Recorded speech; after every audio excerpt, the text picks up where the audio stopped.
बिस्मिल्लाहिर्रहमानिर्रहीम, अस्सलामु अलैकुम। मैं हूँ Rida Zafar Ghumman and you are watching your very own and favourite show City at 10।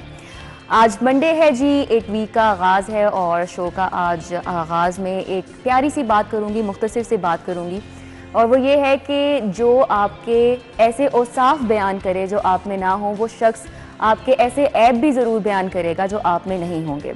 तो जो लोग आपकी खुशामद करते हैं, हर वक्त मीठा मीठा बोलते हैं, प्यारी प्यारी बातें करते हैं, आपकी तारीफ़ें करते हैं, यकीनन वो लोग आपको अच्छे तो ज़रूर लगते हैं, लेकिन अपनी जो जजमेंट है उसको कभी क्लाउडी मत होने दें, क्योंकि जो आपके ऐब आपको बताता है, आपको जज करके आपके अंदर जो खामियां हैं वो थोड़ी कड़वी होती हैं सुनने में बातें, लेकिन वही होती हैं जो लोग होते हैं जो आपके खैर ख्वाह होते हैं।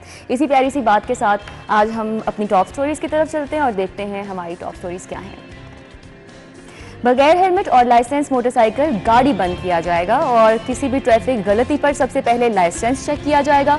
लाइसेंस ना होने की सूरत में दीगर वायलेशंस को कोर्ट के साथ लाइसेंस ना होने का भी जुर्माना होगा।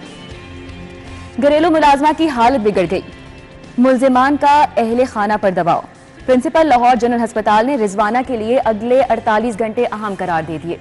शहर में मुर्दा मुर्गियां सप्लाई करने वाला गिरफ्तार, माल बरामद। मुलजिम से 120 मुर्दा मुर्गियां बरामद हुई जो थैलों में डालकर सप्लाई करने जा रहा था। इंतजामिया की अदम तवज्जोही पार्क्स में मच्छरों की अफजाइश गाह बन गई।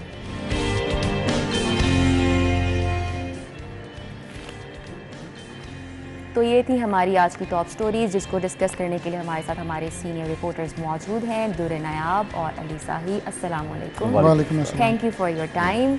और सबसे पहले तो मैं विश करूंगी, आज अली भाई की बर्थडे है, हैप्पी बर्थडे। थैंक यू जी, सालगिरह मुबारक हो पूरी टीम की तरफ से। और ये बताइएगा सबसे पहले आपको किसने विश किया? मेरी बेगम ने। वैसे क्वेश्चन पूछने वाला नहीं था। उन्होंने आप ऐसा सवाल कर रही हैं कि वो किसी और का नाम ले दे और शाम तक घर जाने के काबिल न रहे। कोई गिफ्ट मिला है अली भाई आपको? बिल्कुल। अच्छा, वो भी मिला है। क्या गिफ्ट मिला है बताइएगा? बड़ा अच्छा, बहुत अच्छा। चले सही है, ओके। कितने साल के हो गए, ये पूछ सकते हैं आपसे? नहीं, ये नहीं पूछते। ये 40 साल के। ये औरतों की उम्र नहीं पूछते, लेकिन आदमी वैसे आजकल वो भी बड़े कॉन्शियस होते हैं अपनी। वो तो ठीक है, आप लगते नहीं है माशाल्लाह। मर्दों की तनख्वाह नहीं पूछते हैं और उम्र नहीं पूछते। लेकिन ना आजकल आदमी भी बड़े कॉन्शियस है अपनी उम्र को लेके, वो भी बताना पसंद नहीं करते हैं जल्दी। खैर, हमारी जो आज की पहली खबर है वो है कि बगैर हेलमेट और लाइसेंस मोटरसाइकिल गाड़ी बंद, किसी भी ट्रैफिक गलती पर सबसे पहले लाइसेंस अब चेक किया जाएगा। तो अब जो कवानीन है आहिस्ता आहिस्ता सख्त तो किए जा रहे हैं। दुर्र नायाब, आपकी तरफ आऊँगी सबसे पहले। तो आपको लग रहा है कि जिस शिद्दत के साथ चालान किए जा रहे हैं तो लोगों में इससे अवेयरनेस बढ़ रही है, कोई फ़र्क पड़ रहा है? मेरा ख्याल है कि इससे लोगों में थोड़ा सा अवेयरनेस तो बढ़ रही है, लेकिन अगर आप पैरेलल कुछ रिपोर्ट्स ऐसे वाक़यात भी हो रहे हैं कि कुछ लोगों को छोड़ा भी जाता है। फिर मैं कल एक सोशल मीडिया पे देख रहा था, लाहौर की वीडियो थी कि एक आम शहरी का चालान हो रहा था, तो उसने एक पुलिस वाले को बाइक पे आते देखा रॉन्ग साइड पे, उसने उसकी वीडियो बनाना शुरू कर दी। तो ट्रैफिक वार्डन उसका चालान छोड़ के उसको मोबाइल छीनना शुरू हो गया कि जब वीडियो क्यों बना रहे हैं। तो उसने कहा नहीं, ये तो मेरा राइट है। अगर मेरा चालान कर रहे हैं तो इस पुलिस वाला जो उल्टी साइड से आ रहा है इसका भी चालान करें। तो इस तरह के वाक़यात में मेरा ख्याल है कि आपको रियायत नहीं बढ़ती। अच्छा, थोड़ी ज्यादती भी होते हैं। मैंने अभी कल ही एक वाक़या मैं आपसे शेयर करूंगी कि जा रहे थे तो अक्सर ऐसा होता है कि बड़े अजीब तरीके से लोगों को रोक रहे होते हैं। एक रोकने का भी एक तरीका होता है, ठीक है कुछ लोग रुकते नहीं है, लेकिन वो मारना, और मैं भी उस टाइम हुआ कि जाहिर सी बात है हमारी ड्यूटी भी यही होती है कि हम इस तरह की खबर है वहाँ पे रुक के, लेकिन I was in a Hari, my bad के I could not make a video of it, या फिर I could not encounter them. तो यही हो रहा था कि बड़े बदतमीजी से, और वार्डन था और वो गिरेबान पकड़ के उसको रोक रहा है, बाइक से ऐसे करके उसको उतार रहा है। लेकिन ये शहरियों ये डिसिप्लिन की भी ज़रूरत है ना। अब इस वक्त जो सिटी हुए हैं वो डिसिप्लिन के हवाले से बहुत अच्छे साबित हुए हैं, और मैं उनको पहले भी जानता हूँ। पहले भी वो जब पुलिस में रहे यहाँ पे थे तो उन्होंने बड़ा अच्छा पुलिसिंग की, और अब सिटियों की तौर पर उन्होंने जो काम कर रही है बहुत अच्छे है। लेकिन जो इंडिविजुअल फैक्टर है जिसमें एक आम वार्डन वो गर्मी सर्दी में खड़ा है, गुस्सा आ गया, एक फैमिली बाइक पे आ रही है, उसने मोटरसाइकिल की बाइक के आगे हैंडल पकड़ लिया आके, और अगर कोई लड़का है वो उसने कुछ कहा तो उसको फिर एक दो लगा भी दी। तो ये चीज़ें ना इंडिविजुअल फैक्टर में आता है। लेकिन इसमें मेरा ख्याल है कि साहिब सब बेहतर बता सकते हैं कि ऐसे मामले में जो डिपार्टमेंटल सजा और जजा, क्योंकि इनकी बीट भी है, डिपार्टमेंटल सजा और जजा का निज़ाम कितना सख्त होना चाहिए। अगर आप भारी जुर्माने कर रहे हैं, लोगों को जेल भेज रहे हैं, उनकी मोटरसाइकिल बंद कर रहे हैं, और अगर किसी के साथ ज्यादती हो रही है तो उसका काउंटर भी तो उसको इंसाफ मिलना चाहिए ना, किसी के साथ नाजायज नहीं होनी चाहिए। हाँ बिल्कुल दुरे भाई ठीक कह रहे हैं। रवैये जो हैं वो दोनों तरफ से थोड़े सख्त हैं। पुलिस वाला अगर आपको रोक रहा है तो आपको रुकना चाहिए, अगर नाका लगा के खड़े हैं बिल्कुल आपकी बात ठीक है। लेकिन पुलिस वाले को भी ये हक नहीं है, ट्रैफिक पुलिस वाले या किसी भी, कि आप उसको सड़क पे इस तरह उसके ऊपर हाथ साफ करें, उसके साथ बदतमीजी करें। आपको एक उन्होंने राइट दिया है, आप चालान करें, पर्ची उसके हाथ में दें, जमा करवाए ना करवाए, उसके बाद कोर्ट जाने 10 दिन के अंदर अंदर वो नहीं जमा कराता, वो अदालत चला जाता है। अदालत में जाके अगर वो गिल्टी साबित होगा कर ली जाती है, फिर वो खड़ी नहीं। अब दूसरी बात ये है कि अब ये रूटीन चल रही थी कि पहले भी गाड़ियाँ और मोटरसाइकिलें बंद होती थी, लेकिन अब जो CTO साहब की जानब से डायरेक्शन दी गई है, ये स्पेसिफिक है कि जो भी बंदा हेलमेट नहीं पहनेगा, जो भी बंदा लाइसेंस के बगैर ड्राइविंग करेगा, तो उसकी गाड़ी या बाइक जो होगी वो लाइसेंस की फीस भी तो बढ़ा दी गई है। ये नहीं, अभी उस पर इम्प्लीमेंट नहीं हुआ। रिदा भी समरी गई है, ये एक वो डर पैदा किया गया है कि आप लाइसेंस बनवा लें, जल्दी बनवा लें, जब फैसिलिटेट किया जा रहा है ना। रिदा देखें, पहले ये था कि आप लाइसेंस बनवाने के लिए आपको लंबी लाइनें में लगना पड़ता था, शहर में 1-2 लाइसेंसिंग सेंटर थे। अब तो शहर में 24 घंटे खुले रहते हैं। पूरे पंजाब में तकरीबन 200-300% जो है वो लाइसेंसिंग सेंटर बढ़ा दिए गए हैं। और ये भी सही सब अच्छा हुआ है ना कि आपको दूसरे शहरों में अगर रहने वाले तो आप लाहौर में बना सकते हैं, आप कहीं किसी जगह से भी बनवा सकते हैं। आप ये इतना फैसिलिटेट अगर गवर्नमेंट आपको कर रही है तो आपको इसका फ़ायदा तो उठाना चाहिए ना। लेकिन यहाँ पे मसला ये है कि जब आपको रोकते हैं पुलिस वाले, आप फ़ोन करते हैं किसी को, भाई को, दोस्त को, या कोई ऐसा बंदा जो सबसे पहले तो फ़ोन निकलता है हमारा, सबसे पहले फ़ोन निकल, ये बात कर चले। ये एक इंतहाई गलत रवैया है। अगर आप वायलेशन कर रहे हैं तो उस पर आपको फ़ाइन होना चाहिए। और पुलिस वाले बेचारे अगर धूप में खड़े हैं, CTO लाहौर अगर सारा दिन सड़कों पे रहता है, और ये बहुत बेसिक चीज़ है कि अभी सबसे पहले लाइसेंस वालों को पकड़ा जा रहा है, क्योंकि बाकी वायलेशंस तो मैं तो कहती हूँ बहुत दूर का हमारा भी ये सफ़र है लंबा। सीट बेल्ट ना लगाना, फोन यूज करते हुए आप देखेंगे जब भी ट्रैफिक कवानीन पर इम्प्लीमेंट करवाने के लिए, चाहे वो सेफ सिटीज़ है, चाहे वो ट्रैफिक पुलिस है, वो दर्जनों वायलेशंस हैं, लेकिन हमेशा फोकस किया गया है ट्रैफिक सीट है। जब सेफ सिटीज़ की जानब से ई चलानी शुरू की गई तो सिर्फ 5 वायलेशंस को फोकस किया गया, चूँकि लोगों को अवेयर किया जाता है, अवेयरनेस दी जाती है कि आप ये कर लें। फिर हम कहते हैं कि पुलिस हमें बताती नहीं, हमारा ये चलान होके आ गया, ये चलान होके आ गया। उन्होंने सिर्फ 5 जो वायलेशन थी उन पे फोकस किया और रोज़ाना 12-15 हज़ार चलान भेजते थे, और इससे कई गुना ज़्यादा जो वायलेशन थी वो रिपोर्ट होती थी। तो एक तरफ तो आवाम को महंगाई का रोना रोली होती है। ऑब्वियसली जब आप कानून सख्त करेंगे, लोग हेलमेट्स को पहनेंगे, फिर ये जो खिलाफ वर्जियाँ उनको अवॉइड करेंगे, तो ये आपकी सेफ्टी के लिए, बिल्कुल आपकी आवाम की सेफ्टी के लिए ये समझने की जरूरत है। रिदा मैंने एक दिन पहले भी आपको बताया था कि IG पंजाब से मेरी बात हुई, तो वो बता रहे थे कि हमने ये सारा एक पूरा सर्वे किया, उसमें चेक किया कि रोज़ाना की बुनियाद से 12 से 15 लोग की डेथ्स हो रही हैं एक्सीडेंट्स में। तो उनका इनमें बहुत सारे ऐसे हादसा थे जो कंट्रोलेबल थे, जिसमें हमने हेलमेट का सबसे पहले शुरू किया। उसके बाद जो हैवी ट्रैफिक है उस पर हमने फोकस करना शुरू किया, और हमने जो PHP की पुलिस है उसको कहा कि इस पे बाकायदा तौर पे फोकस किया जाए। जो मेन पॉइंट्स है जहाँ पर रोज़ाना हादसा होते हैं वहाँ पुलिस की हर वक्त जो तैनाती है वो होनी चाहिए। तो यकीनन ये लोगों की सेफ्टी के लिए इकदाम उठाया जा रहा है, और आपकी सेफ्टी के लिए तो आप भी अवॉइड कीजिए कि कोई भी खिलाफ वर्जी करने से पहले सोचिए कि ये आपके लिए है, और चालान अगर आपको किया जाता है, आपको रोका जाता है, तो फिर रुक जाया करें, क्योंकि ताली जो है वो दोनों हाथों से बजती है। आपको कुछ शिकायत हैं तो वो तभी आ रही है ना जब आप वायलेशंस कर रहे हैं। खैर, नेक्स्ट स्टोरी की तरफ चलेंगे, जो कि एक इंतहाई अफसोसनाक खबर है। एक मुलाजमा जिस पर तशद्दुद किया गया, उसकी इस वक्त क्या हालत है, और उस हवाले से क्या किया पुलिस ने, क्या एक्शन लिया गया उस पर, क्या क्या आजकल प्रॉब्लम्स है, ये इस पर बात करेंगे। इस ब्रेक के बाद आपने हमारे साथ रहना है। Coming back to the show, हमारी जो नेक्स्ट न्यूज़ है इंतहाई अफसोसनाक खबर है, और रोंगटे खड़े हो जाते हैं जब हम इस तरह की कोई ख़बर सुनते हैं। लेकिन थोड़े दिन ये ख़बर हमारे इर्द गिर्द चलती है, हम उस पर गौर व फिक्र करते हैं, और उसके बाद हम भूल जाते हैं कि ऐसा कुछ वाक़या हुआ था, क्योंकि इंसान को यहाँ पर इंसान नहीं समझा जाता, और इंसानी जान जो है उसको उसकी वो कीमत नहीं है जो उसकी होनी चाहिए। घरेलू मुलाजमा थी रिजवाना, एक बच्ची जिस पर तशद्दुद किया गया। इस वक्त वो हस्पताल में ज़ेरे इलाज है, और जो घर वाले हैं उसके इंसाफ मांग रहे हैं। वज़ीर आला ने भी नोटिस लिया है, और साथ ही साथ अब वज़ीर आज़म की जानिब से भी इस बात का नोटिस ले लिया गया है, और वज़ीर आला से उन्होंने बाकायदा रिपोर्ट तलब की है, और यही कहा जा रहा है, हिदायत तो जारी की जा रही हैं कि बेहतर से बेहतर सेहत सहूलियात मुयसर की जाएँ इस बच्ची को। लेकिन क्या उससे उसकी जान बच जाएगी सेहत सहूलियात होने से, या फिर उसके साथ जो तशद्दुद हुआ, जो जुल्म हुआ, क्या ये उसका पे बैक हो सकेगा या नहीं, उस पर बात करेंगे। हमारे रिपोर्टर्स हमारे साथ हैं। तो अब आपसे पहले मैं जानना चाहूँगी कि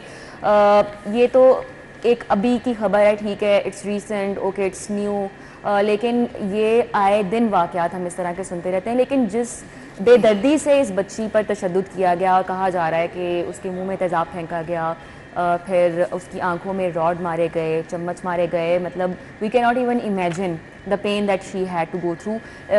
तो अब क्या इस तरह के जब वाक़यात आते हैं हमारे सामने, पुलिस की जानिब से सबसे पहला मेरा क्वेश्चन है कि अभी तक क्या किया गया? देखिए, हमारे माशरा अभी इस हद तक गिरावट का शिकार हो चुका है, डिक्लाइन की तरफ जा रहा है। इंसानियत और किसी भी तरह से कोई उनमें हमदर्दी वाला आंसर है ही नहीं। हम घर में मुलाजिम रख के समझते हैं कि ज़रख़रीद गुलाम हो गए हैं, हम उनको ट्रीट करना भूल जाते हैं। हम ज़माने कदीम से निकल ही नहीं पा रहे। लेकिन हम ये भूल जाते हैं कि हाथ उठाना, तशद्दुद करना, कहीं पे इस चीज़ की तो कोई इजाज़त नहीं है ना। किसी कानून में, किसी शरा में, किसी जगह पे आपको कहा हो कि जी आप अपने घर में रखे मुलाजिमों पे अगर आपको मुलाजिम की कोई बात नहीं पसंद आई, आप उसको निकाल दें, नौकरी से फारिग करें, उसके घर वालों को कहें कि ले जाएं, हम इसको बच्चों को काम नहीं करवा सकते। लेकिन फिरौनियत है ना, लोगों में आ गई है। एक इतना ज़्यादा उनका मूड स्विंग्स, उन पे बिगाड़ इतना ज़्यादा आ गया, अपने आप को बहुत ज़्यादा पावरफुल बच्चों पे निकाल नहीं सकते तो दूसरों के बच्चों को समझते हैं कि अपने कथारसिस जो है वो इस तरह करते हैं कि खुद कुछ कर नहीं सकते तो दूसरों पे करके। अब जो आपने पुलिस वाला क्वेश्चन किया ना जी, ये काम पुलिस का है कि इन्वेस्टिगेट करे पुलिस। बहुत जगह पे पुलिस का अच्छा रिस्पांस भी आया। मुझे याद है कि वज़ीर आला जब न्यू हॉस्पिटल गए तो बुरेवाला से जो लाई गई बच्ची जिस पर उसके बाद में तशद्दुद किया था, 3-4 घंटे से पुलिस ने ऑपरेट करके उनको उसके इन लॉज, यानी कि औरत, उसकी माँ जिसको मारा गया था, उसकी बेटी जिसकी आंखों में भी यही तशद्दुद करके उसकी आंखें ज़ाया कर दी गई थी, उन दोनों को रेस्क्यू करके विहाड़ी पुलिस ने 3 घंटे बाद निकाला। वहाँ पे भी किरदार देखा गया। लेकिन अब आगे है इन्वेस्टिगेशन। सॉरी दुरे भाई, यहाँ पे मुझे आप दुरे भाई ये चाइल्ड लेबर वाले कहीं नजर नहीं आ रहे। वही ना, ये इदारे चाइल्ड लेबर होते हैं जब इस तरह की खबर आती है, खुदा ना खास्ता करे, अल्लाह ना करे इस बच्ची को सेहत दे, जल्दी से जल्दी सेहत याब हो, लेकिन खुदा ना खास्ता जब इस तरह की कोई खबर हो जाएगी कि कोई नुकसान हो जाएगा तो उसके बाद ये इदारे आ जाएंगे। चाइल्ड प्रोटेक्शन वाले जो है ना, उनकी तरफ से कहाँ पे FIR के लिए पुरसू किया गया, उनकी तरफ से किधर मुद्दई बनने की कोशिश की गई। अगर रियासत का माँ जैसा प्यार होना चाहिए तो कहाँ रियासत खड़ी है? कानून तो सबके लिए बराबर, कानून तो सबके लिए बराबर है ना। अब इसमें किरदार जो आपका क्वेश्चन है ना, इन्वेस्टिगेशन पुलिस का, कि पुलिस इन्वेस्टिगेशन करते हुए पहले कोशिश करती है कि पैचअप करा दे, मामला थोड़ा ले दे के अभी खत्म तक कराएं। मतलब ये तो इल्जाम आए किए जा रहे हैं ना, लेकिन वो कंफर्म क्यों नहीं किया गया डॉक्टर्स की जानिब से इसलिए और नहीं हो पुलिस रहा की ना, जानिब से? इसलिए नहीं हो रहा ना कि अगर पुलिस इसमें मैनेज नहीं करवा रही तो फिर पुलिस को चाहिए कि फौरी तौर पर इन्वेस्टिगेशन में जाके जो भी जिम्नी है लिखे और उन पर पर्चा दे। बात तो इसमें दूसरी राय नहीं होनी चाहिए। अगर एक जुल्म हुआ है और उस पे जो एक्शन बनता है एमिकेबली, वो होना चाहिए। दूसरी तरफ डॉक्टर्स को देख लीजिए, डॉक्टर्स ये चीज डिटरमिन नहीं कर रहे कि वाकई रॉड मारा गया, तेजाब फेंका गया। अभी टाइम चाहिए। वो कह रहे थे कि 2 महीने 3-4 महीने पहले जैसे कहा जा रहा है आपके मेडिकल बोर्ड, तो कंफर्म क्यों नहीं कर रहे? मेडिकल बोर्ड का क्वेश्चन ही ये नहीं है। मेडिकल बोर्ड का क्वेश्चन तो ये है कि जुल्म हुआ है, रॉड मारे गए हैं, मुंह पे तेजाब फेंका गया, आंखें जाहिर करने की कोशिश की है कि नहीं की गई, आप वो काम नहीं। तो ये ज्यादा ज्यादती की बात है ना कि 4 माह या 2 माह पहले अगर हुआ ऐसा तो आपने देखिए किस तरह छुपा के रखा हुआ है। आप चाहे जो मर्जी हैं, आपको घर में इंसान होना चाहिए और इंसानों की कदर करनी चाहिए। यहाँ पे इंसानियत की कोई कदर ही नहीं है। और जब भी इस तरह का कोई वाक़या रिपोर्ट होता है, किसी बड़े घर से होता है और बहुत बड़े घर से होता है, 2-4 दिन शोर मचता है, उसके बाद ये चीज़ें पैचअप की तरफ चली जाती हैं। गरीब को दबा के चाहे पुलिस से प्रेशराइज करवाया जाए, और कुछ नहीं तो फिर दबा के, तो जहाँ पे सुलह सफाई का सिविल सोसाइटी आएगी। जब अल्लाह ना करे मेरे मुंह में खाक, इस बच्ची की जान जाएगी, उसके बाद ये मोमबत्तियाँ लेके लिबर्टी चौक में भी आएंगे, माल रोड पे भी आएंगे और फिर उसकी हम कवरेज भी करेंगे कि बड़ी बात है जी, ये उस बच्ची के साथ खड़े हैं। 2-4 लाख रुपया बाहर से लाखों डॉलर लेंगे और उसके घर के वालों को 2-4 लाख रुपया देख कहेंगे ये बल्ले बल्ले हो गई। मसला ये और अपनी है, एनजीओ चलाएंगे, अपनी एनजीओ चलाएंगे। मसला ये है कि आप जो कुछ भी कर रहे हैं वो आपको, जो आपकी तरबियत है वो रिफ्लेक्ट कर रही है आपको ना।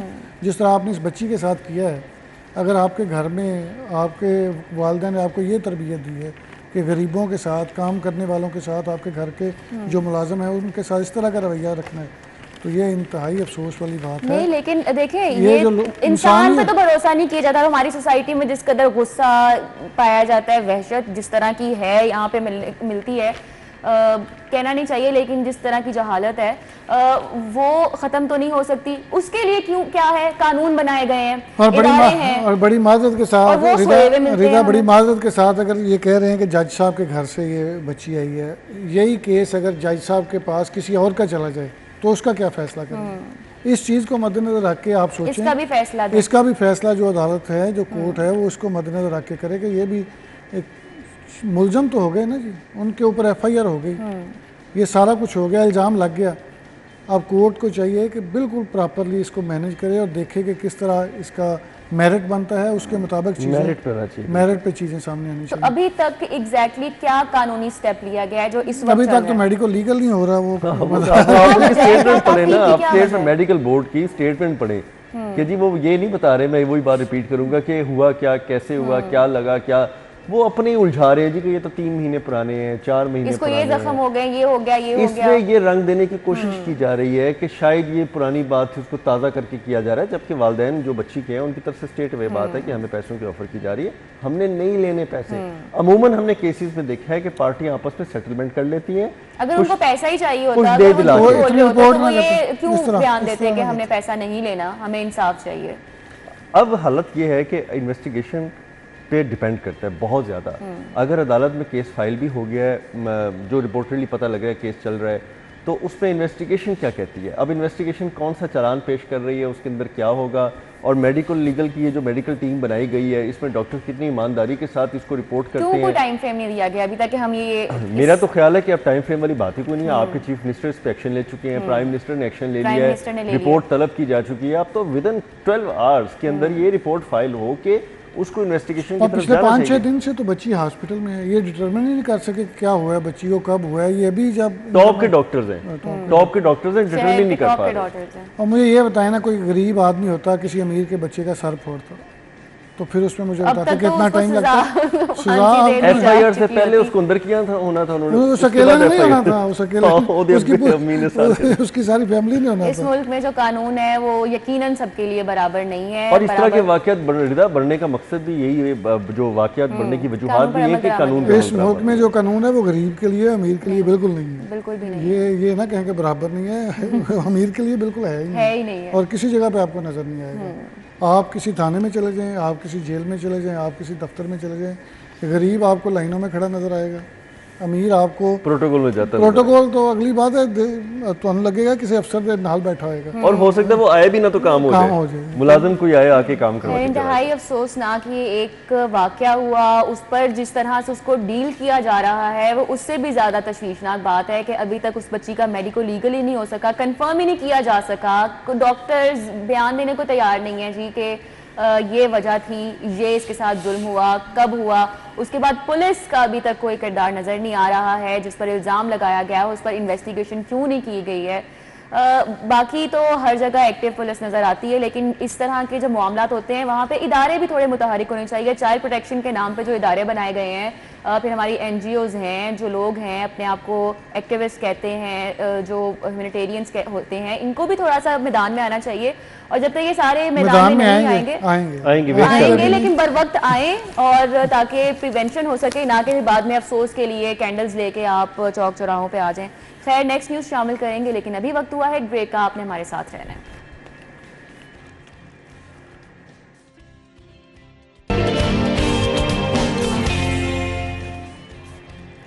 Welcome back after the break. तो हमारी नेक्स्ट न्यूज़ है कि शहर में मुर्दा मुर्गियां सप्लाई करने वाला गिरफ्तार कर लिया गया, माल भी बरामद हुआ है और मुलजिम से 120 मुर्दा मुर्गियां बरामद हुई जो थैलों में डालकर मुख्तलिफ इलाकों में उसने सप्लाई करनी थी और वो हमने खानी थी बड़े मज़े से।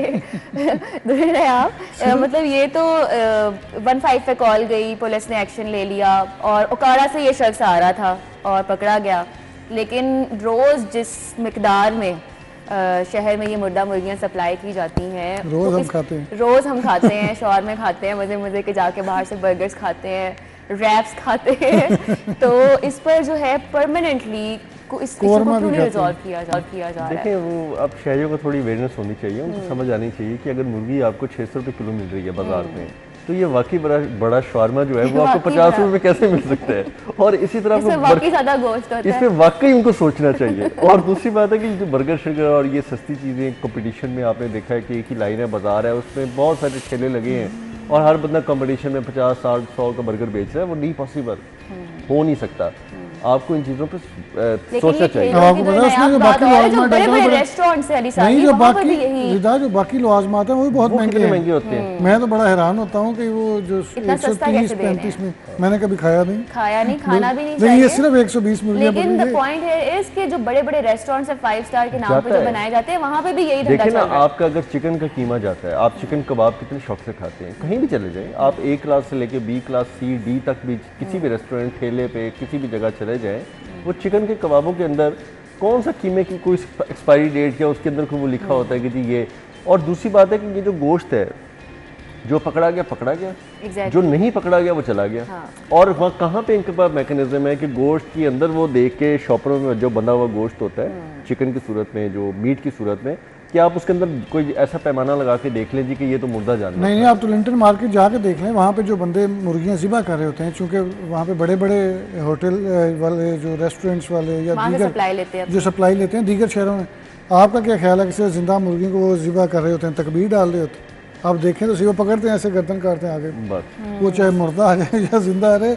तो लिंटन मार्केट में बड़े पैमाने पे आपको मुर्दा मुर्गियों को वो खाल छल उतार और के ये बेच देते हैं। बीमारियां जिस कदर आपके लिए नुकसानदेह है मुर्दा और ये तो शुक्र करें ये सिर्फ 120 पकड़ी गई है, ये यहाँ पे तो ये खबर आती है बड़ा ट्रक पकड़ा लाखों के गया। हिसाब ये से गरीबों को ना यहाँ पर तसल्ली ये देने रोज के लिए का कुछ, बिजनेस है। हाँ, गरीबों को तसल्ली देने कुछ लोग कहते हैं कोई बात नहीं, तो सब क्या पक कवानीन पुक हमारे जाता है तो कोई खा खू लें फूड आप। अथॉरिटी यकीनन हमें मुतहरिक नज़र आती है, मुख्तलिफ काम कर रही है और काफ़ी जगह पे वो एक्टिविटीज़ कर रही होती है, लेकिन ये एक इस तरह की चीज़ है जो कि बहुत छोटे लेवल विदा पे बड़ी हर मज़े की गली बात में। है, बड़ी मज़े की बात, सॉरी आपको इंटरप्ट कर रहा हूँ। मैं एक दिन एक उनके बड़े बड़े से अफसर के पास बैठा था, तो हमें ही मेरी बहुत बड़े अफसर के पास। बड़े को बीट मैं नहीं समझ थी। गया हूँ। तो मैंने उनसे पूछा कि ये आप जो कहते हैं 5000 लीटर दूध, 10,000 लीटर 20, उन्होंने कहा कि तुसी किहड़ा जाके तो मापना है कि कितना है। उन्होंने कहा असं तो प्रेस रिलीज जारी करनी है, भावें 10 किलो ही रोट देगी।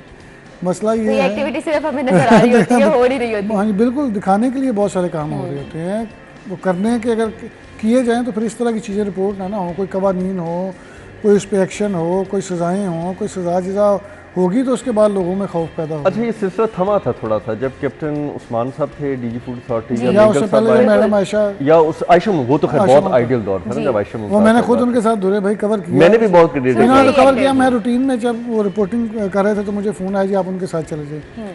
आप यकीन करें, मैं वो नाम नहीं लेता, बड़े बड़े होटल के जो अंदर रेस्टोरेंट से, यकीन करें मैंने आटे के थैले में चूहे देखे, जहाँ पे रोटी बननी थी उसमें चूहे देखे, काकरोच देखे, किचन्स ओपन किए गए, सारे वो काफी, मैडम ने सील किए। इक़दामात और एक उठाए फैसल गए टाउन थे में हम गए और वहाँ पे हम 4 घंटे रहे। मैडम ने कहा मैंने इसको भी सील करना है, बहुत बड़ा नाम था। उन्होंने पुलिस को मैनेज किया, पुलिस वाले मुझे जानते थे, क्राइम रिपोर्टर था, मुझे उन्होंने कहा कि अली भाई आप साइड पे हो जाए। फिर भी मैडम ने रात 10 बजे, हम तकरीबन 5:30 बजे गए, 10 बजे उसको सील किया और उसके बाद वहाँ से निकले। ऐसे लोग होंगे तो एक डेटरेंस फिर होगी, ही खौफ जो होगा। है और एक दफ़ा मैं मैडम से रेट पे चला गया, आपका शादरा से भी कहीं उस तरफ था और तकरीबन लाहौर की समझे हदूद ख़त्म हो रही थी, तो बहुत बड़ी बेवरेजेस कंपनी है, उसके स्टोर रूम में जाके एक्सपायर्ड बोटल्स, उनकी टैगिंग चेंज की जा रही थी। वहाँ पे भी इतना प्रेशर आया कि हर तरफ से मुख्तलिफ उन्होंने पुलिस, एडमिनिस्ट्रेशन, मार्केटिंग, जितने भी उनके चैनल हैं सारे यूज़ किए, लेकिन वो गोदाम सील करके आई। तो यही पॉइंट है कि जब तो वो गायब हो गई है छोटे पैमाने पे तो हम देखते हैं वो कि हम गायब ही खेलों हो को गई है कसूरवार मार्केट। कर देते हैं कि अच्छा ठीक है वहाँ पे ना खाना, एहतियात करें, लेकिन बड़े बड़े होटल्स में बड़े बड़े नामों में के अंदर भी यही जुर्म हो रहा है और जब तक जो अथॉरिटेटिव्स हैं वो एक्टिव नहीं होंगे तब तक ये चीज़ ख़त्म नहीं हो सकती है। अभी हम चलते हैं हेडलाइंस की तरफ। Thank you for coming, thank you for your time, और हेडलाइंस के बाद दोबारा से हाजिर होंगे।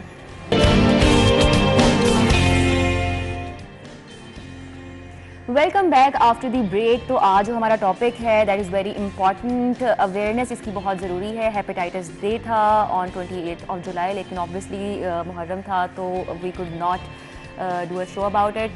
तो आज हमने इस टॉपिक को डिस्कस करने के लिए कि क्या क्या हेपेटाइटिस के हवाले से कॉजेज़ होते हैं, टाइप्स क्या होती हैं इसकी, सिम्टम्स क्या होते हैं, फिर इसका इलाज क्या होता है, a very well-known doctor, Professor of Medicine, King Edward and Mary Hospital, Dr. Israr is with us. Thank you, sir, for your time. Assalamu alaikum. बहुत शुक्रिया जी, वालेकुम सलाम। Sir, this is a very important topic. यकीनन कि hepatitis का जो मर्ज़ है वो बढ़ता जा रहा है और आलमी इदारा सेहत के मुताबिक जो हेपेटाइटिस से मरने वालों की तादाद है दुनिया भर में, हर 30 सेकंड में एक मौत होती है।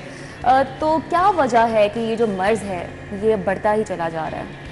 देखें, दो चीज़ें हैं जी। सबसे पहले तो सिटी न्यूज़ नेटवर्क का शुक्रिया। अवेयरनेस अवेयरनेस अवेयरनेस, इस मसाले का हल सिर्फ अवेयरनेस है। हेपेटाइटिस जिगर की सोजिश का नाम है। बढ़ता क्यों जा रहा है? हमारी आवाम को इस पे कसूर हम सब लोगों का है कि हम अपनी आवाम को वो मालूमात नहीं दे सके जिसकी वजह से इसकी प्रिवेंशन पे हम काम कर सकें। क्योंकि ट्रीटमेंट तो एक एस्पेक्ट है ना जी, जिसको हो गया उसका क्या इलाज करना है, लेकिन बहुत बड़ा डिजीज़ बर्डन उन लोगों का है जिनको अभी पता ही नहीं है कि उनको हेपेटाइटिस है। उन लोगों को मज़ीद उस कुएँ में फेंकने से पहले, जाने से पहले रोकने की ज़रूरत है, क्योंकि उसके जी, और ये बहुत कॉस्ट इफेक्टिव भी है। इन अदर वर्ड्स, आप एक बंदे के इलाज पे जितना खर्चा आता है, प्रिवेंशन पे उसमें 10 बंदों को आप उससे बचा सकते हैं उतने ही पैसे लगा के। तो इसलिए ये बहुत कॉस्ट इफेक्टिव ही है एज ए नेशन। तो प्रिवेंशन पे काम करने की ज़रूरत है और वर्ल्ड हेपेटाइटिस डे उसकी एक कड़ी है। इस सिलसिले में हम चाहते हैं कि आवाम कम अज़ कम उस दिन कम अज़ कम ज़रूर सोचे कि हेपेटाइटिस क्या है, इसकी फैलाव के क्या असबाब हैं, बचाव कैसे होंगे। जी सर, इसके सबसे पहले तो कि ये आपके जिगर को इफेक्ट करता है, क्या है ये बीमारी, हेपेटाइटिस आखिर है क्या और इसकी टाइप्स क्या होती हैं? चलिए मैं थोड़ा सा ओवरव्यू देता हूँ आपको। बेसिकली जिगर की सोजिश का नाम हेपेटाइटिस है। उसकी बहुत सारी इकसाम है, बहुत सारी किस्में हैं, बहुत सारे असबाब हैं। उसमें जिस तरह ड्रग्स एक किस्म है, अल्कोहल के लेने से जिगर पे सोजिश हो सकती है। इसके साथ जो ज़्यादा मसला बढ़ता जा रहा है वो लिवर पे फैट का आना है, फैटी लिवर डिजीज़ है, उससे रिलेटेड जिगर पे सोजिश आ सकती है। और जिसका आज हम ख़ास तौर पे जिक्र करेंगे वो है वायरल हेपेटाइटिस। वायरल हेपेटाइटिस हमारे मुल्क में काफ़ी तबाही मचा चुका है। सर, ये ए बी सी टाइप में क्या डिफरेंस? वायरल हेपेटाइटिस की फिर आगे किस्में हैं। अच्छा। हेपेटाइटिस ए और ई, A B C D E और बहुत सारी और।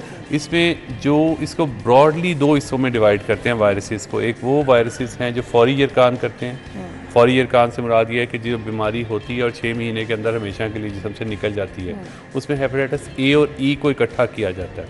उसकी वजह क्या है कि दोनों वायरस मुंह के ज़रिए, गंदे पानी, गंदी ग़िज़ा के ज़रिए जिस्म में दाखिल होते हैं। अच्छा। 4 से 6 हफ्ते बीमारी करते हैं और आम तौर पे बगैर किसी कॉम्प्लिकेशन के, दायमी मसाइल के जिस्म से निकल जाते हैं। अच्छा। और इसको ए और ई से बचाव के लिए सबसे अहम चीज़ ये है कि उसके फ्लॉ पे गौर करें कि गंदा पानी, गंदी ग़िज़ा उसका मेन सोर्स है और उसकी वजह से मुंह के ज़रिए से जिस्म में दाखिल होकर ये जिगर के सोजिश करते हैं। दूसरी किस्म जो है वो बी और सी है। हेपेटाइटिस बी का नाम सुना होगा और सी का। ये हमारे मुल्क में ख़ास तौर पे बहुत ज़्यादा है। इस पर ख़ास काम करने की भी ज़रूरत है। इसमें यह है कि ब्लड एंड ब्लड प्रोडक्ट्स, उसको अभी बात करते हैं कि कैसे बचाव करना है। एक उसका ज़रिया है, दूसरा माँ से बच्चे को दूसरा ज़रिया है और तीसरा है इज़वाजी तल्क़ात। तो ये 3 बड़े ज़राए हैं जिसकी वजह से ये एक से दूसरे को लगता है। हमारे मुल्क में इसके स्टेटिस्टिक्स इस तरह से हैं, तकरीबन 2 से 3% लोग जो हैं वो हेपेटाइटिस बी का शिकार हैं, 6 से 7% लोग हेपेटाइटिस सी का शिकार हैं। अगर हम पंजाब की बात करें तो हेपेटाइटिस सी का नंबर यहाँ ज़्यादा है, तकरीबन 8.9% है। तो इसका मतलब समझें कि हर 100 में से तकरीबन 11 लोग हेपेटाइटिस का शिकार है। यानी अगर किसी घराने में 10 लोग रह रहे हैं तो उसमें से एक बंदा हेपेटाइटिस का रफली है, 100 में से 11 लोग जो हैं वो हेपेटाइटिस का शिकार है। तो ये बहुत बड़ा नंबर है। इसलिए इसकी बड़ी वजह ये है कि मर्ज़ के बारे में हम अपने लोगों को एजुकेट नहीं कर सके और बहुत बड़ा हिस्सा आबादी का हेपेटाइटिस बी और सी का शिकार हो गया। तो हेपेटाइटिस सी की आपने वजूहात बताई हैं, इसके सिम्टम्स क्या होते हैं कि हमें क्या इस तरह की चीज़ें फ़ील होती हैं जब हमें जाना चाहिए डॉक्टर के पास और हम निशानदेही कर सकते हैं कि ये हेपेटाइटिस सी एक साइलेंट डिजीज़ है। अच्छा। आमतौर पे जब होती है तो फौरी यरकान उसका अननोटिस्ड होता है, पता नहीं चलता। किसी बहाने से जरासीम अंदर चला जाता है और वो बहाने अभी हम डिस्कस करते हैं।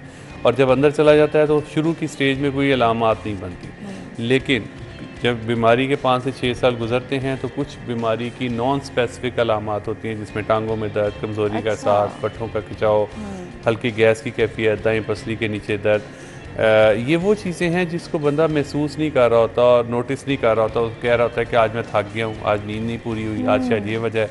और किसी बहाने से चेक करें, चाहे एम्प्लॉयमेंट सर्वे हो, चाहे किसी को बाहर जाने की ज़रूरत हो, किसी अजीज़ को ब्लड की ज़रूरत हो, तो पता चलता है कि जरासीम अंदर आया हुआ है। और जब बीमारी के 15 साल गुजर जाते हैं तो फिर उसकी वो नुमायाँ अलामात जिनका मशहूर सब लोगों को पता है कि जिगर के वजह से जब जिगर सुकड़ जाता है, तिली फैल जाती है, पेट में पानी आ जाता है, आंखें पीली हो जाती हैं, खून की उल्टी, काले खाने, दिमाग का माउफ होना, जिगर का कैंसर बनना, ये वो अलामात हैं जो 15 से 20 साल की बीमारी के बाद नमूदार होती है। तो अर्ली डिजीज़ में कोई अलामात नहीं, थोड़ी सी अलामात आती हैं 5 साल के बाद और ज़्यादा मेजर प्रोमिनेंट कॉम्प्लिकेशंस की अलामात। तो regular checkup how important is that? देखिए, रेगुलर स्क्रीनिंग, अगर एक पेशेंट है घर में तो घर के सारे लोगों को चेक करना चाहिए। किसी एम्प्लॉयमेंट सर्वे में जाना है तो मैंडेटरी होना चाहिए कि लोगों का स्क्रीनिंग हो।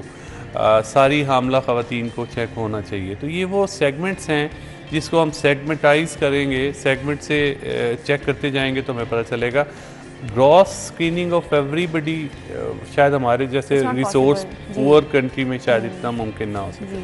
अच्छा, तो ये फैटल होता है, मतलब क्या चांसेस होते हैं अगर खुदा ना खास्ता एक शख्स को अगर हेपेटाइटिस बी जो होता है वो कितना ख़तरनाक है, और हेपेटाइटिस सी?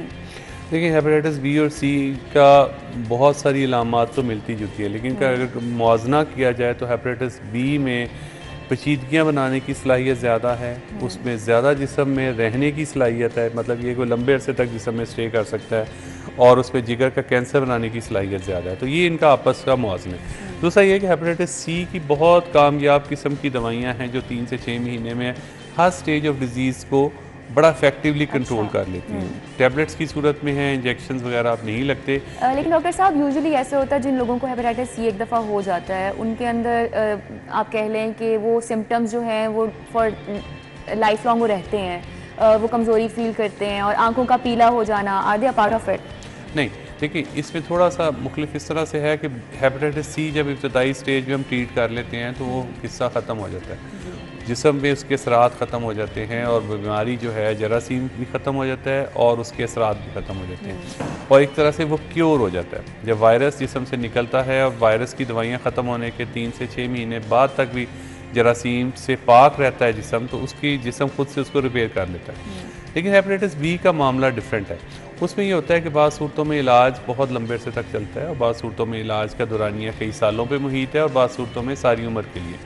तो ये डिपेंड्स कि आपकी बीमारी की जी एग्जैक्टली बी वायरस डिफरेंट है सी से, इस लिहाज से हम बात कर रहे थे कि उसका इलाज लंबा रहता है और बाद सूरतों में सारी उम्र के लिए रहता है, और उसकी तोड़ फोड़ जो है उसमें बाद सूरतों में हमेशा के लिए जिस्म से निकलती नहीं है। उसके असरात को मॉनिटर करने के लिए टेस्टों की और मॉनिटरिंग की ज़रूरत रहती है। तो इस लिहाज से ये हेपेटाइटिस बी बुरा है, क्योंकि उसकी अच्छाई ये है कि उसकी बहुत इफेक्टिव वैक्सीन आ गई है और वैक्सीन की वजह से आप उससे प्रिवेंशन बहुत इफेक्टिवली हो जाती है। अच्छा, अब प्रिवेंशन की बात जहाँ पे आपने की है, तो क्या प्रिवेंशंस हैं, क्या एहतियाती तदाबीर हैं, किस तरह से बचा जा सकता है? देखिए, 2 ब्रॉड कैटेगरीज की हमने बात की। एक वो जो जरासीम मुंह के ज़रिए से जाता है, गंदे पानी गंदी ग़िज़ा से जाता है, हेपेटाइटिस ए और ई, जिसे उर्फ़े आम में पीला जरकान कहते हैं। उससे बचाव तो यही है कि साफ़ पानी को इंश्योर किया जाए, साफ़ खाने को इंश्योर किया जाए, ऐसा पानी जो साफ़ हो, उबला हुआ हो या बॉटल का हो, खाना ऐसा हो जिसमें हाइजीनिक तरीके से बना हुआ हो, खुलेआम सरेआम सड़कों पे जहाँ सीवरेज का पानी गुजर रहा हो वहाँ से खाने से इजराब करें। खाना खाने से पहले जूसेस पीते हैं, जाके शरबत पी लेते हैं, बाज़ारों से खटे हुए फल, सब्जियाँ, सैलड, इस तरह की चीज़ें ना लें, गंदा पानी ना इस्तेमाल करें, और कोशिश करें खाना खाने से पहले हाथ धोएं, रफ़ाए आदत के बाद हाथ धोएं। ये तो हो गया हेपेटाइटिस ए और ई की प्रिवेंशन। और याद रहे, हेपेटाइटिस ए और ई की वैक्सीन भी हैं, तो अगर कोई अफोर्ड करता हो तो वैक्सीन भी लगवाने से इससे बचाव हो सकता है। दूसरी चीज़ जो है वो है हेपेटाइटिस बी और सी। उसकी प्रिवेंशन के लिए थोड़ा सा डिटेल में समझने की ज़रूरत है कि उसके सारे जो 3 मेजर ज़राए हैं, जिस तरह ब्लड एंड ब्लड प्रोडक्ट्स हैं, उससे इज्तनाब किया जाए। हमारे मुल्क में इंजेक्शंस का कल्चर बहुत है, 8 इंजेक्शन ऑन एवरेज हर बंदा हर साल लगवा रहा है। उससे बचने की ज़रूरत है कि ये नंबर दुनिया में सबसे ज़्यादा है। तो गैर ज़रूरी इंजेक्शंस, ड्रिप से बचें ताकत के नाम पे, और ख़ास तौर पे कोशिश करें कि सिरिंज जो है वो नई इस्तेमाल की जाए, क्योंकि अनस्टरलाइज डिस्पोज ऑफ नहीं की जाती एग्जैक्टली वो रीयूजेज उसका अभी भी रियलिटी है। अनस्क्रीन ब्लड, लाहौर से हट जाएँ थोड़ा सा, तो अभी भी अनस्क्रीन ब्लड जो है बाद सेंटर्स में लग रहा होता है। ब्लड अगर ज़रूरत हो तो पहले उसकी ज़रूरत का असेस करने के लिए कॉम्पिटेंट डॉक्टर का कहना ज़रूरी है और फिर उसको स्क्रीनिंग ज़रूरी है। फिर ये जो कुछ हमारे इंस्ट्रूमेंट्स इस्तेमाल होते हैं, चाहे वो एंडोस्कोपी के इंस्ट्रूमेंट्स हैं, सर्जरी के इंस्ट्रूमेंट्स हैं, ब्यूटी पार्लर में बाज़ औक़ात थोड़ी सी नीडलिंग हो रही होती है, वहाँ के इंस्ट्रूमेंट्स हैं, हुजाम के इंस्ट्रूमेंट्स हैं, टैटूइंग के इंस्ट्रूमेंट्स हैं। फिर उसके बाद ये जो बना रहे होते हैं, कपिंग कर रहे होते हैं एक्यूपंक्चर में, उसमें भी माइन्यूट क्वांटिटी ऑफ ब्लड, याद रहे एक ड्रॉप ऑफ ब्लड जो खुश बेड लेलन पे पड़ा है, बेड शीट पे पड़ा है और 1 हफ्ता पुराना है, अच्छा। उसमें भी इतना जरासीम होता है कि वो वायरस एक से दूसरे को लगा सकता है। तो इसलिए बहुत ज़रूरी है कि ब्लड एंड ब्लड प्रोडक्ट्स की स्क्रीनिंग को इंश्योर किया जाए। दूसरा बड़ा ज़रिया माँ से बच्चे को है, तो सारी हामला ख़वातीन को चेक करने की ज़रूरत है कि बी और सी का स्टेटस उनका क्या है, और अगर किसी को पॉजिटिव है तो उसको फिर डिलीवरी वाली टीम को पता होना चाहिए ताकि बच्चे को ट्रांसफ़र ना हो, क्योंकि ख़ास तौर पे इन्फेंट्स होते हैं उनमें इलाज हो सकता है फौरी तौर पर। जी, उसमें अगर हम बचाव कर सकते हैं, अगर हम उस वक्त टीम को पता है इसका स्टेटस क्या है अम्मा का, तो उसमें बच्चे को ट्रांसफ़र होने का ख़तरे को कम करने की वैक्सीन हैं जो मौके पे लगा दी जाएं तो ट्रांसफ़र ना होने के बराबर रह जाती है हेपेटाइटिस बी की। इस तरह हेपेटाइटिस सी की याद रहे कोई वैक्सीन नहीं है। अच्छा। तीसरा बड़ा ज़रिया जो है वो है जिस्मानी तल्लुकात का। उसमें यह है कि एडवोकेसी इसी चीज़ की है कि घर में एक मरीज़ है तो उसकी स्पाउस को आप एजुकेट करें, वैक्सीनेट करें हेपेटाइटिस बी के ख़िलाफ़ अगर बी का पॉजिटिव पेशेंट है, और इसके अलावा अगर वो सी का पेशेंट है तो बैरियर कॉन्ट्रसेप्शन जो है इसमें उसमें जिस पे कॉन्डोम इस्तेमाल करने से वो बचाव हो सकता है। सर कौन सा एज ग्रुप है जो सबसे ज़्यादा हेपेटाइटिस से मुतासर होता है यूजुअली? देखिए, हेपेटाइटिस के लिए सबसे बुरी चीज़ ये है कि जो एक्टिव लाइफ स्पैन है बंदे का 20 से 40 साल की उम्र के लोग ये बहुत ज़्यादा मुतासिर हैं। तो उससे अंदाज़ा लगाएं कि ये वो अर्निंग टाइम है जिसमें मेजर जो ब्रेड विनर होता है वो काम कर रहा होता है। अगर वो बीमार हो जाएगा तो पूरी फैमिली, तो ये जो लोग हैं ख़ास तौर पे हमने ये देखा है कि डिज़ीज़ का एक बर्डन 50 साल से ऊपर वाले लोगों के यहाँ भी है, क्योंकि उस वक्त शायद अवेयरनेस नहीं थी, उस वक्त नीडल्स भी शायद शीशे की उबाल के इस्तेमाल की जाती थी। तो 50 साल से ऊपर वाले लोग भी मुतासिर हैं, उनका बहुत बड़ा पूल है। और इसके अलावा अभी जो पेशेंट्स हैं वो आमतौर पे एडल्ट्स हैं, एक्टिव लाइफ वाले। ठीक है सर, इसका फैलने का तरीका क्या होता है? क्योंकि यूजुअली अवॉइड किया जाता है जिसको हेपेटाइटिस है उस मरीज़ से उसके गिलास में पानी नहीं पीना, और क्या इस तरह से भी ये बीमारी फैल सकती है? नहीं, देखें ये अछूत बनाने वाली चीज़ नहीं है, अच्छा। ना हेपेटाइटिस बी ना सी। उसमें इकट्ठे खाने पीने से, इकट्ठे रहने से, किसी गिलास में पानी पी ले, प्लेट में खाना खा लें, गले मिल लें, बच्चों को चूम लें, छींकने से, गले मिलने से, इसका कोई नुकसान नहीं है। जिस चीज़ों से इज्तनाब करना है वो है कंघी, दांतों का ब्रश, अच्छा, तौलिया, नेल कटर, ज्वेलरी, रेज़र, ये चीज़ें पर्सनल यूज़ की आइटम्स हैं। ये मरीज़ की लैदा होनी चाहिए, बल्कि हर मरीज़ की, हर बंदे की कोशिश करके लैदा होनी चाहिए, क्योंकि हमें नहीं पता कि जो बंदा चल फिर रहा है वो कोई साइलेंट कैरियर किस चीज़ का है, उसके अंदर हाइजीन इज़ वेरी इंपॉर्टेंट। और दूसरा फैक्टर है डाइट। तो हमारी डॉक्टर साहब ऐसी क्या डाइट होनी चाहिए, क्या ग़िज़ाएँ हमें खानी चाहिए जिसमें हेल्प आउट हो सके कि हमारा इम्यून सिस्टम ऐसा हो जो कि इस बीमारी को ना पकड़े? देखिए, डाइट का age such normal healthy diet हर एज ग्रुप में हर बंदे के लिए ज़रूरी है, नंबर 1। नंबर 2, इस डिज़ीज़ प्रोसेस में इब्तदाई स्टेज में तो कोई स्पेशल डाइट नहीं है कि हम कहें कि ये चीज़ खाने से हेपेटाइटिस होने का ख़तरा है या इस चीज़ खाने से ना होने का ख़तरा है, सवाए इसके कि हेपेटाइटिस ए और ई के लिए हम कहते हैं कि इंश्योर करें कि साफ़ पानी हो, साफ़ ग़िज़ा हो। हेपेटाइटिस बी और सी के लिए कोई स्पेशल डाइटरी प्लान नहीं है जिससे हम कहें कि जी ये डाइटरी प्लान आप अमल दरामद करें तो हम बच सकते हैं।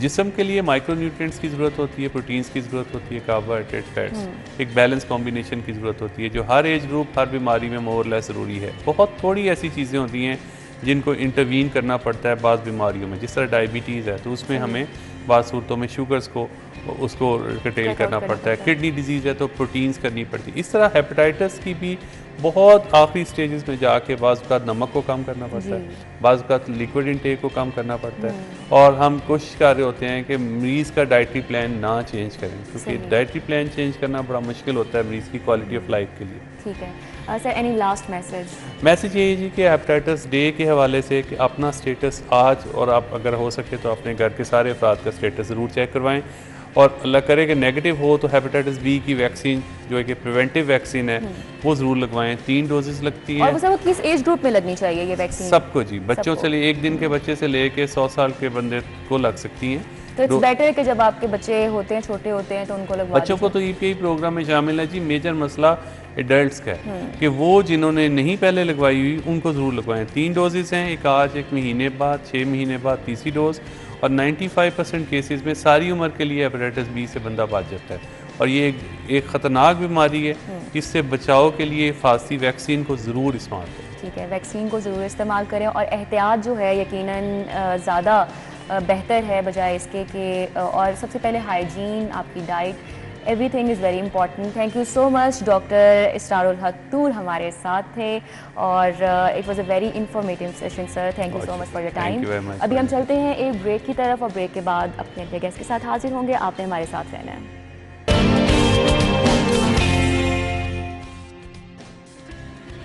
Welcome back after the break. तो अब हमारी जो नेक्स्ट गेस्ट हैं बहुत हाई अचीवर हैं, बहुत इंटरेस्टिंग है और बहुत एक बड़ी मोटिवेशन है उन बच्चों के लिए जो कि कुछ करना चाहते हैं इंसानियत के लिए। Esha Mehtab and she is an Diana award holder. सबसे पहले तो अस्सलाम वालेकुम।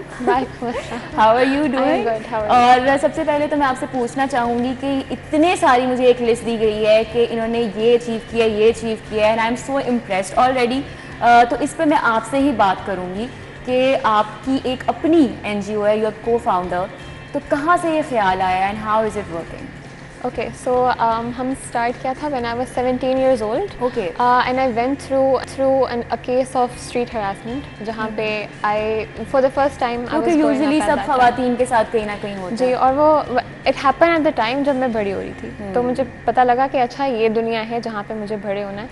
और हमने काफ़ी जगह पे कंप्लेंट्स वगैरह की बट हमें कोई रिस्पॉन्स नहीं मिला, किसी ने हेल्प नहीं की। सो वी वेंट लाइक कि हम किसी का वेट क्यों करें, हम लोग खुद कुछ कर लेते हैं।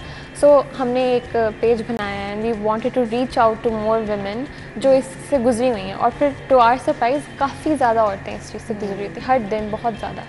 सो हमने उन सबको कोई भी कंपाइल इससे किया। वो नहीं है कि बचा नहीं हुआ है। यूजुअली हर एक के साथ कहीं ना कहीं when you go out on street आपके साथ ये हरासमेंट, इवन के you know people are staring at you, और ये छोटी छोटी चीज़ें which people don't even know कि this is harassment and the way they are talking to you, कोई ना कोई आवाज़ कस देना या फिर साथ से ऐसे गुजर जाना। तो ये हर एक जो लड़की है जो कि बाहर जाती है, अपने घर से निकलती है, जो कि हर एक निकलती है, अगर जॉब भी नहीं कर रही है, पढ़ भी नहीं रही है और वैसे भी निकलना तो सब ने है, तो हर चीज़ इस चीज़ से गुजरना पड़ता है हर एक को। तो आपको ये ख्याल सिर्फ आपको ही क्यों आया?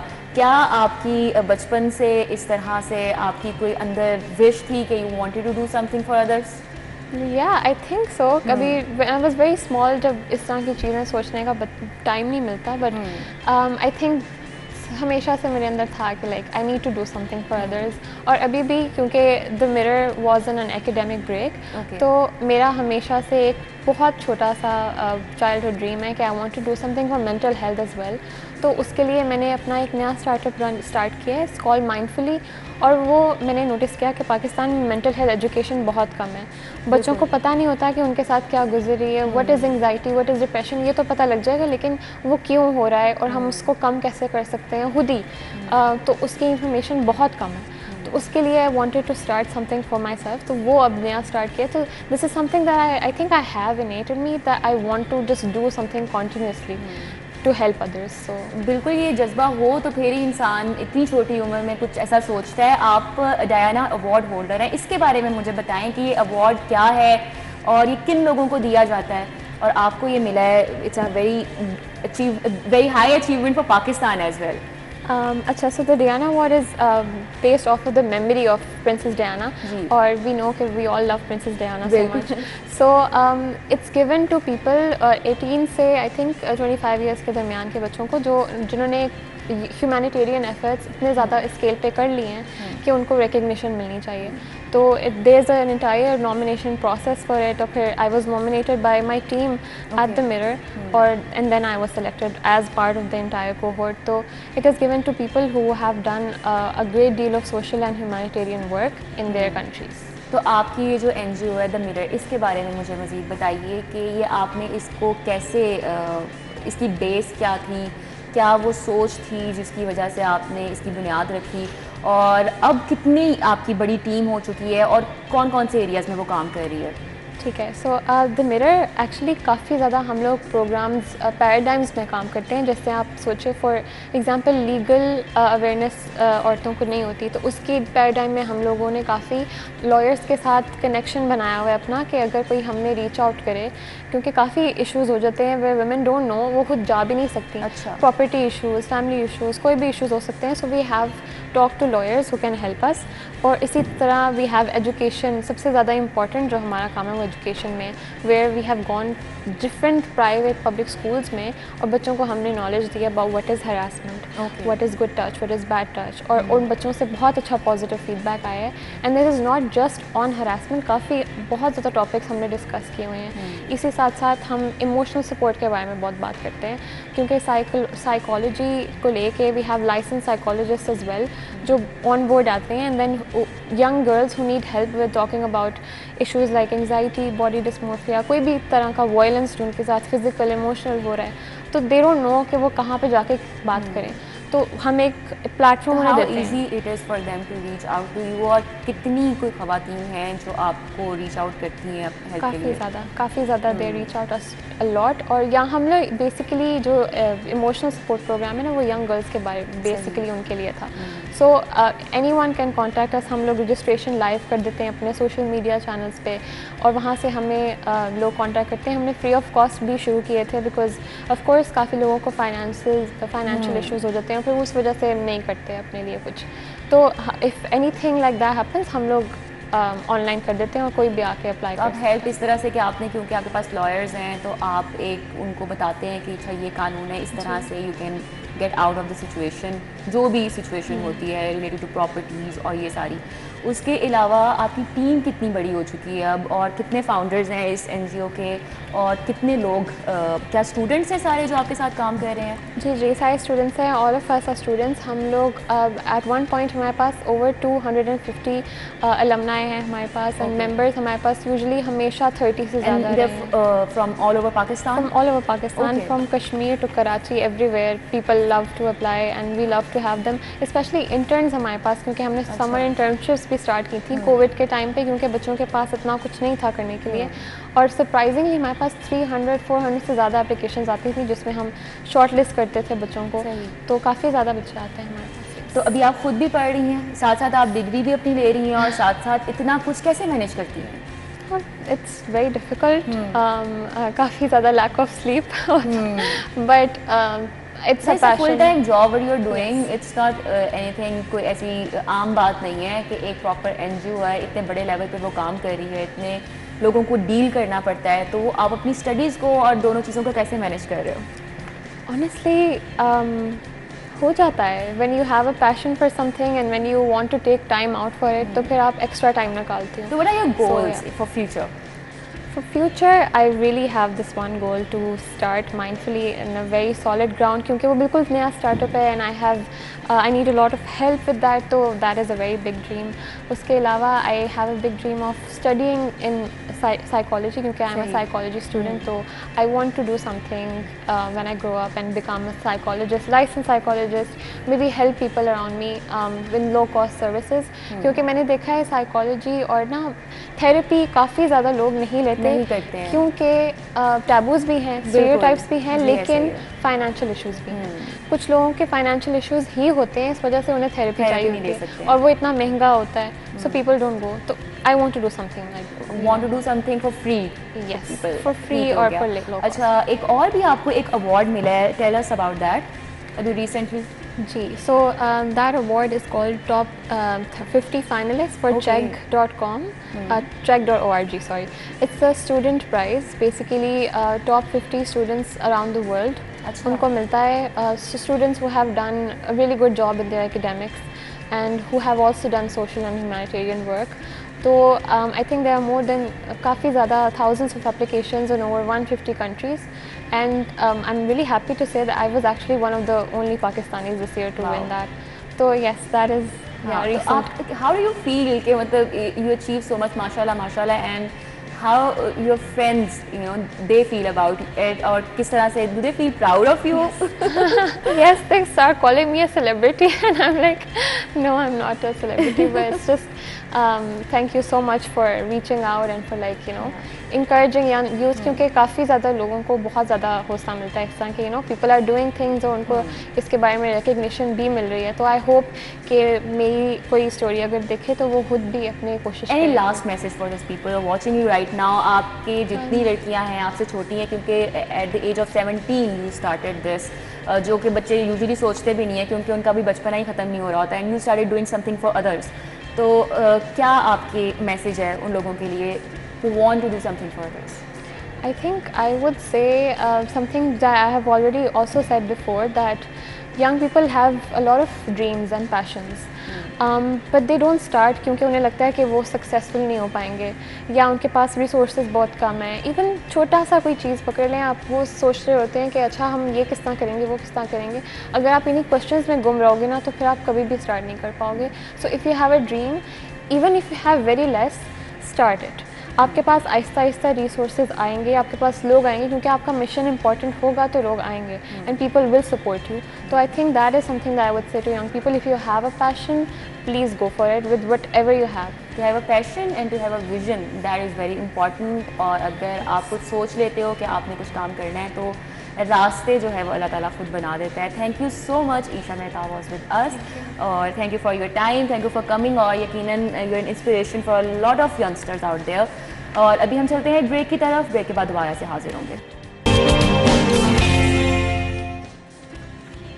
Welcome back after the break और अभी सबसे पहले तो मैं आपको बताऊं कि जो मैंने आज ड्रेस पहना हुआ है this is from Ala Mosaic and if you like this dress and you want to check out their collection go check their page out जैसा कि आप देख सकते हैं नाम आपके सामने है अला मोज़ैक और ज़रूर इसको चेकआउट कीजिए अब हम चलते हैं आपके मोस्ट फेवरेट सेगमेंट की तरफ जो कि है बर्थडेज आज देखेंगे किस किस की बर्थडे है अब्दुल हादी है लतीफ़ भट्टी सैयद अली बुखारी इशाल अली हैदर दिलावर उस्मान शाह मोहसिन अली हैदर नवाज़ और मोहिद अतहर हैं जिनकी आज बर्थडे है मेरी तरफ से और सिटी एट 10 की पूरी टीम की तरफ से a very very happy birthday खुश रहें आबाद रहें तो once again a very happy birthday और अब कल जिसकी बर्थडे है नंबर आपके सामने मौजूद है आपने अपना नाम और अपनी प्यारी प्यारी सी पिक्चर्स हमें ज़रूर सेंड करनी है मैं और मेरी टीम इंशाल्लाह आपको भी ज़रूर विश करेगी अब आज के मौसम का हम अहवाल जान लेते हैं टुडेज़ वेदर में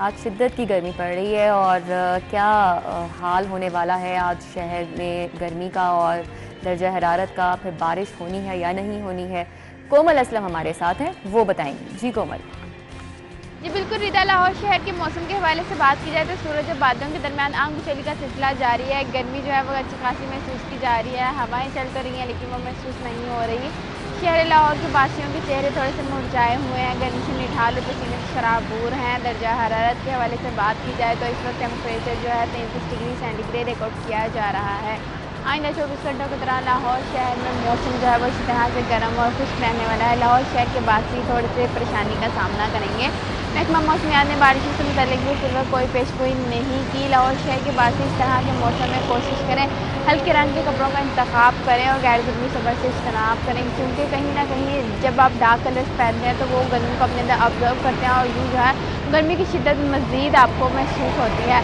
और मैं आपको ये भी बताती चलूँ कि महकमा मौसमियात ने 24 घंटों के दौरान लाहौर शहर में कम से कम टेम्परेचर जो है 28 और ज़्यादा से ज़्यादा जो है वो 36 डिग्री तक जाने के हवाले से इम्कानात ज़ाहिर किए हैं ये जो दिन है शहर लाहौर के वासियों के लिए काफ़ी ज़्यादा मुश्किलात का बाइस बन सकते हैं अगर लाहौर के शहरियों ने अपनी एहतियात ना बरती क्योंकि ये मानसून का सिलसिला जो है वो वक्फे वक्फे से बरसता तो है लेकिन जब ये जिस स्पेल को ये थोड़ा सा आप यूँ कह लें कि थोड़ा सा डिस्टेंस बीच में आ जाता है बारिशें जब नहीं होती तो लाहौर का मौसम सख्तियाँ जो है वो काफ़ी ज़्यादा दिखाते हैं जिस वजह से लाहौर शहर के वासियों की सेहत पर मुज़र असरात देखने में नज़र आते हैं तो इसलिए जो है लाहौर शहर के वासियों को थोड़ी सी एहतियात बरतें और लाहौर शहर की गर्मी को थोड़ा सा सब्र से बर्दाश्त करें ठीक है कोमल बहुत शुक्रिया कोमल ने बहुत अच्छी एक टिप दी है हमें कि आजकल जैसा मौसम है उसी हिसाब से हमें रंगों का भी इंतखाब करना चाहिए क्योंकि ये एक एक्चुअल में बात है कि हर कलर की एक वाइब होती है तो अगर आप लाइट कलर्स पहनेंगे तो आपको गर्मी भी थोड़ी कम महसूस होती है और एहतियात जो है वो बरतना बहुत ज़रूरी है, क्योंकि एकदम से जब मानसून बारिश के बाद एकदम से गर्मी आती है तो हम उसी तरह से बाहर निकल रहे होते हैं। तो आपने अवॉइड करना है घर से बाहर निकलना, ज़्यादा से ज़्यादा पानी का जो इनटेक है वो अपना ज़रूर रखना है। और कल अब जिसकी बर्थडे है वो भी हमें बताइएगा, अपने नंबर्स आपके सामने हैं उस पर ज़रूर अपना नाम और तस्वीर सेंड कीजिएगा। और कल इंशाल्लाह दोबारा से आपसे मुलाकात होगी। आपने अपना और अपने इर्द गिर्द जो लोग हैं उनका बहुत सारा ख्याल रखना है, प्यार मोहब्बत से रहना है, अमन से रहना है। कल दोबारा से मिलेंगे इंशाल्लाह। अल्लाह हाफ़िज़।